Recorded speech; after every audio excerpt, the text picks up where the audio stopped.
Today's 2-minute tutorial is everything you need to know how to prime and glue PVC and CPVC plastic piping correctly. But first, let me get something out of the way. We call it gluing pipe together, but it's actually a chemical weld that fuses the pipe and fitting together. This will help you understand why some of the steps are necessary. You first need to start out with a pipe that is cut straight. The insides are deburred, and the outside of the pipe is chamfered. I've got a video that explains all of this that I'll put in the description below. Priming will stain almost anything, so I like to dab as much as possible off on the can, so it doesn't drip. I also like to hold the pipe down when I apply it, so I don't get a purple drip running down the side of the pipe. Use your dauber and apply the primer into the fitting and the pipe. Clear and purple primers are both available, but purple is common where codes enforce it, and also when you want to see if the primer was done or not. The primer's job is not to clean the pipe, which is a common misconception. Its job is to provide a chemical reaction that softens the pipe and provides a prepped surface for the cement.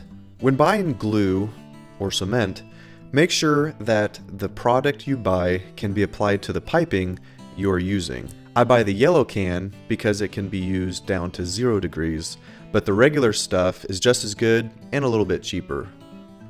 Apply the glue to the fitting and to the pipe. Now, you have about 5 to 10 seconds to insert the pipe into the fitting after you put the glue on. This is because the acetone in the glue dries incredibly fast and you cannot reapply the glue to the pipe or the joint. So just be prepared and only glue one joint at a time. After you insert the pipe, turn it a quarter turn one way or the other so that the glue spreads throughout the joint evenly.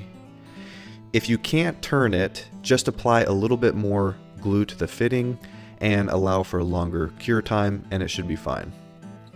After making the connection, the pipe will try to reverse itself out due to hydraulic pressure. You'll want to press it together for about 30 seconds. Speaking of pressing, if you could press that like button and subscribe, that would really help me out a lot.